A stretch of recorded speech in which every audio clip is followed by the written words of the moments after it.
सभी बच्चे रेडी हो जाएंगे। प्रतिलेखन संख्या 49।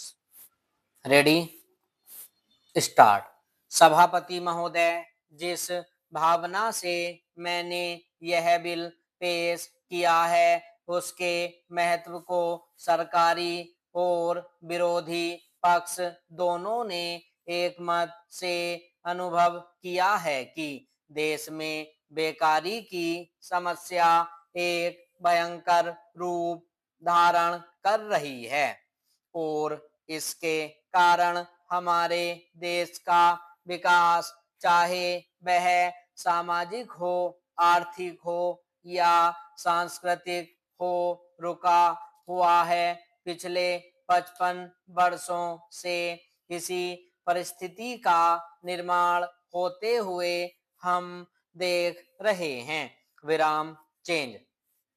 मंत्री महोदय ने यहाँ पर अभी कहा कि राष्ट्रपति इस काम को नहीं कर सकते हैं क्योंकि यह उनके अधिकार के बाहर है। आप जब भी यह देखते हैं कि किसी राज्य में वहाँ की व्यवस्था, वहाँ का विकास ठीक नहीं हो रहा है तो उस राज्य में राष्ट्रपति का शासन लागू कर देते हैं।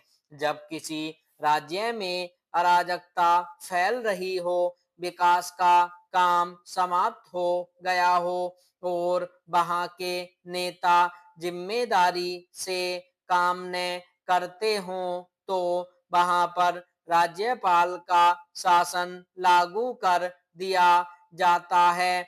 ऐसे अनेक उदाहरण हमारे देश में मौजूद हैं। इसी प्रकार हमारे राष्ट्रपति सबसे ऊंचे अधिकारी हैं और अगर देश में इस तरह की स्थिति काफी समय तक चलती रही तो राष्ट्रपति को आपातकालीन स्थिति में इस देश की सुरक्षा के लिए, इस देश की प्रगति के लिए सारी जिम्मेदारी अपने हाथ में लेने का अधिकार है। विराम चेंज। हमारे भाइयों ने बहुत से उदाहरण दिए कि राज्यों में संयुक्त सरकारें नहीं चली, लेकिन उसके पीछे राजनीतिक मामले थे।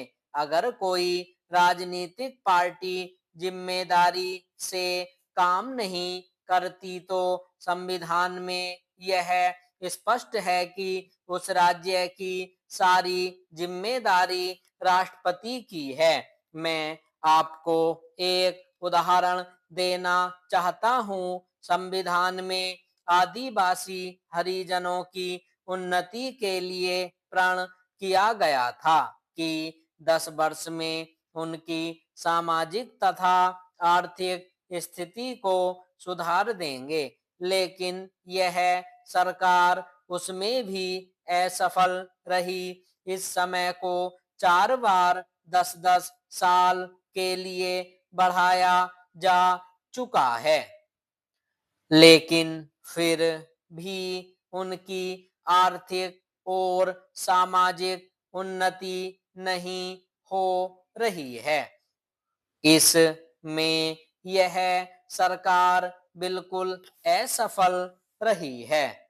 पिछले सत्र में इस विषय पर सरकार के विरुद्ध अविश्वास का प्रस्ताव भी आया था। इसलिए मेरा कहना है कि भारत में इस समय जो बेकारी की समस्या है वह इस ढंग की समस्या है जिसके रहते सारे देश को उन्नत बनाने की व्यवस्था हम सोच रहे हैं। विराम स्टॉप।